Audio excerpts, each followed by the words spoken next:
En más de una ocasión me he encontrado a mí misma a favor de quienes dicen que la ficción es más que solo cuentos, que puede jugar un papel importante en nuestras vidas. Pero en diferentes escenarios he descubierto que también puedo inclinarme hacia el lado contrario y decirle a alguien que no se lo tome tan en serio porque después de todo es solo eso, ficción. Entonces, ¿estoy aplicando alguna forma de hipocresía inconsciente o qué está pasando? ¿Dónde podemos trazar la línea que divide a la ficción como agente de expresión, de influencia y de cambio de esa otra ficción llena de farsas que al parecer no deberíamos tomarnos tan a pecho?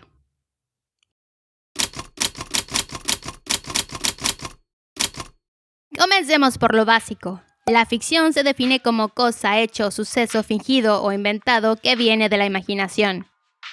Creo que a estas alturas no debería caber duda de lo influyente que ha sido esta a lo largo de nuestra historia. Desde el arte rupestre hasta las películas, los humanos siempre hemos sentido la necesidad de plantear preguntas y de plasmar ideas dentro de relatos, en un intento de recrear así, de forma un tanto más comprensible, pintoresca y ordenada, lo que experimentamos como vida. A primera vista, parece relativamente sencillo distinguir estos hechos imaginarios de hechos reales, pero hay que intentar mirar más de cerca. Se dice que en 1938, una estación de radio en Nueva York decidió emitir una transmisión en vivo en la que representaban parte de la novela La Guerra de los Mundos de H.G. Wells.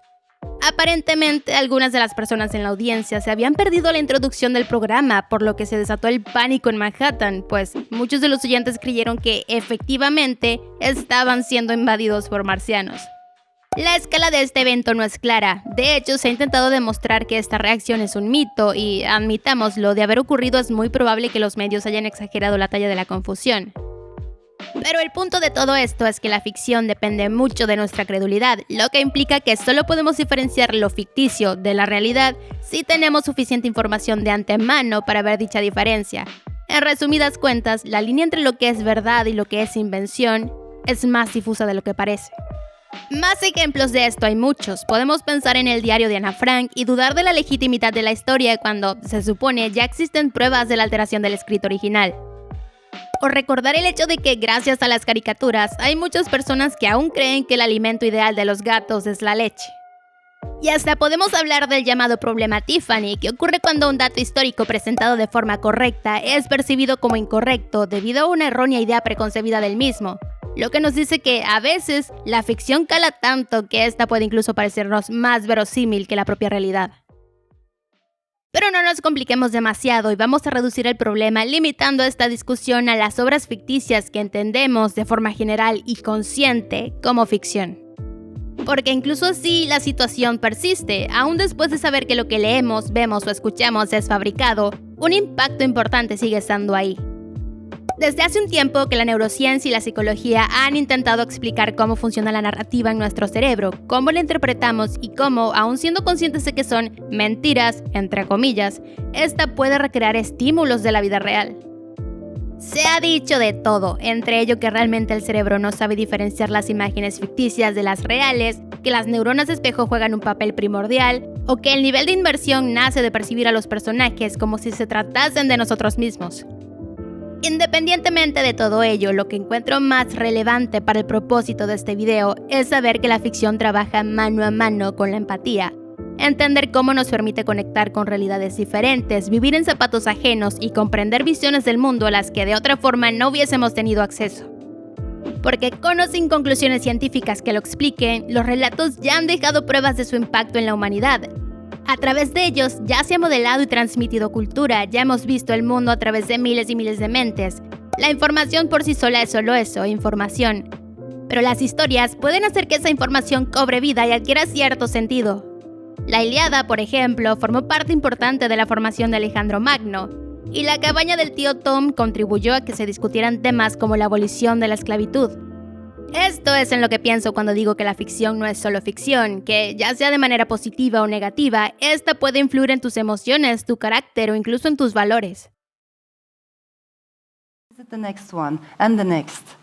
In the end, stories move like whirling dervishes, drawing circles beyond circles. They connect all humanity, regardless of identity politics, and that is the good news. And I would like to finish with an old Sufi. Cuando tenía 5 o 6 años, recuerdo cuando a una amiga de la familia le obsequió a mi hermano una camiseta de algodón con rayas azules que había traído desde Egipto. Yo estaba anonadada. Para mí, en Egipto solo había faraones, arena y pirámides. ¿Por qué esta señora había traído desde allí una prenda que lucía tan moderna, tan normal? Puede que estén pensando que lo que me ocurrió no es extraño. Al ser aún muy pequeña, es claro que no entendía el mundo de forma correcta, que era fácil para mi cerebro infantil ser engañado por películas de momias.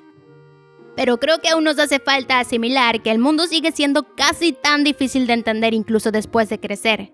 La adultez puede traer consigo una arrogancia peligrosa. Al no haber nadie que sepa más que los adultos, pensamos en la credulidad infantil como algo que dejamos en el pasado, algo que cambia como los dientes de leche. Lo que no hace falta aclarar que no es así. Y es que solo hay que detenerse a pensar en las ideas que tenemos de otras culturas, de otros países que aún no visitamos ni estudiamos. La mayoría de estas ideas suelen venir de películas, de series de TV, de libros, de historias. Nuestra forma de ver el mundo durante cualquier etapa de la vida está empapada de ficción.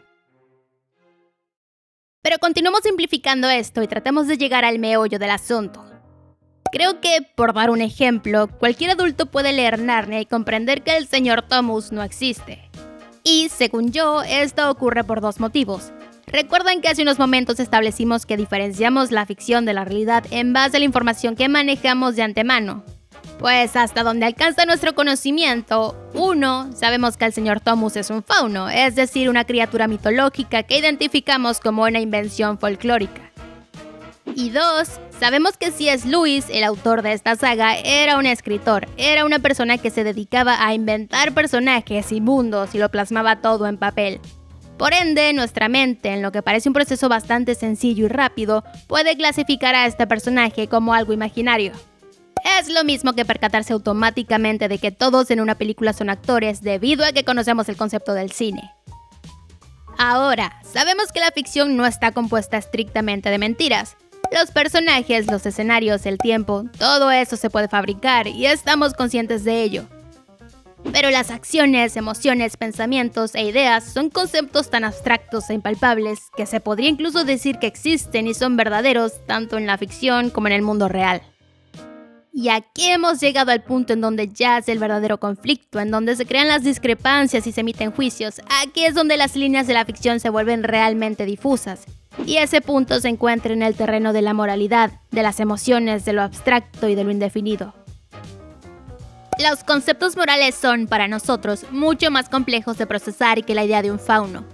Tenemos milenios de registros filosóficos sobre ética, y si bien algunos grupos hemos llegado a ciertas conclusiones, la verdad es que a gran escala seguimos funcionando de forma bastante ambigua.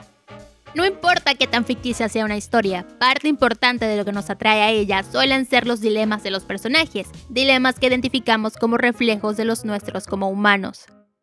Pero como ya lo dije antes, existe una ambigüedad que aún no hemos podido descifrar, al menos no en la vida real. Porque ahora es cuando interviene la magia de la narrativa.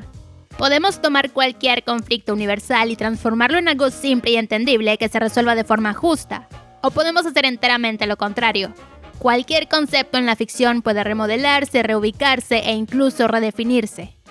Aquí es donde la línea debería volverse un poco más clara, donde podríamos y deberíamos ver las diferencias. La vida real no tiene un funcionamiento claro, la vida real es caos. La ficción, en cambio, es orden y estructura. Y en la realidad existen consecuencias, ya sea que las entendamos o no, que estemos de acuerdo o no. Pero en una situación imaginaria podemos imponer la visión que se nos antoje, imponer ideales, fingir consecuencias y agregar pequeñas piezas para crear esa armonía que adoramos buscar y encontrar en todos lados. Para ver esto mejor me puedo usar a mí misma como ejemplo. Para los que no lo sepan, ver dramas asiáticos es uno de mis pasatiempos favoritos. Algo particular de estas series es que tienen tropos y convenciones que suelen usarse de forma muy recurrente. Y uno de mis clichés favoritos es cuando en la historia, generalmente en rom-coms, alguno de los protagonistas se embriaga, lo que suele desatar escenas de comedia y de revelaciones dramáticas. No importa qué tan predecible sea el momento o cuántas veces ya lo haya visto, siempre lo disfruto con el mismo entusiasmo. Ahora, lo curioso es que en la vida real es usual que las personas ebrias me generen algo de rechazo, no me parecen en lo absoluto graciosas y las suelo evitar a toda costa. Este, llamémoslo fenómeno, ocurre por una razón bastante sencilla. Mi mundo y el mundo de las comedias románticas es completamente diferente. En el caso ficticio del que hablo, la ebriedad es solo un concepto modelado a conciencia, con consecuencias delimitadas que se aplica a un personaje en un escenario controlado. Al final del día solo disfruto de este cliché porque entiendo su mecanismo y puedo obtener resultados satisfactorios de él, no porque encuentre la ebriedad atractiva. Y esto no es para nada extraño, no cuando comprendemos que fantasía y deseo no son la misma cosa. Las fantasías son una forma de explorar todo tipo de ideas y de conceptos, de pensar en lo imposible o lo ridículo, pero sin que exista una necesidad real de experimentar nada de esto. A diferencia de los deseos, que son intereses que anhelamos ver cumplidos. Las fantasías, como en el ejemplo anterior, pueden imaginarse en ambientes diseñados específicamente para crear un efecto deseado, al tiempo que, si se quiere, pueden filtrarse y eliminarse todos los factores inconvenientes que son inherentes de la realidad, porque no hay lugar más libre que la imaginación. Como ven, por ello es absurdo emitir juicios 100% certeros sobre lo que alguien interprete o extraiga de una obra. Incluso muchos de los llamados gustos culposos se denominan así porque suelen manejar temas que son difíciles de justificar o de explicar fuera de su contexto ficticio. Siempre habrá quien tome estas ideas y las intente forzar fuera de su escenario original para analizarlas bajo una lupa más literal y realista.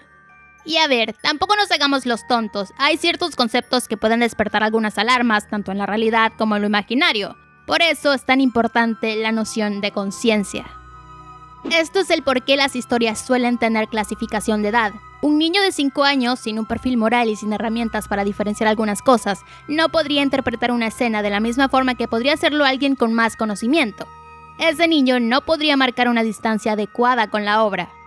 Lo mismo aplica para los adolescentes, quienes suelen ser vulnerables a cómo se traten conceptos más complejos. Un ejemplo claro de ello es la romantización de las relaciones tóxicas. Como sea, la conciencia es fundamental cuando tratamos con ideas que, a diferencia del pobre señor Thomas, no son tan fáciles de digerir o de descartar. En conclusión, y como era de esperarse desde el principio, es evidente que no existe algo tan claro como un límite en la ficción, al menos no uno que aplique a todo. Si intentamos recapitular, nos quedaremos con que una obra ficticia está compuesta de mentiras, verdades, simbolismos, metáforas, moralidad, visiones, conceptos, ideologías, fantasías, deseos y seguramente muchísimas más cosas que, en conjunto, suman un todo bastante difícil de descifrar de forma limpia. Porque sí, la ficción no es real, pero proviene de una mente que experimenta y procesa la realidad. Pero recuerden que no haya límites claros no quiere decir que estos no existan. Cuando un personaje ficticio muere, por ejemplo, es válido sentirse conmovido y hasta llorar. Pero eso no convierte al autor en un asesino merecedor de odio, ¿verdad? Salir a tocar pasto a veces hace bien. Con eso me despido y me voy al mundo real. Adiós.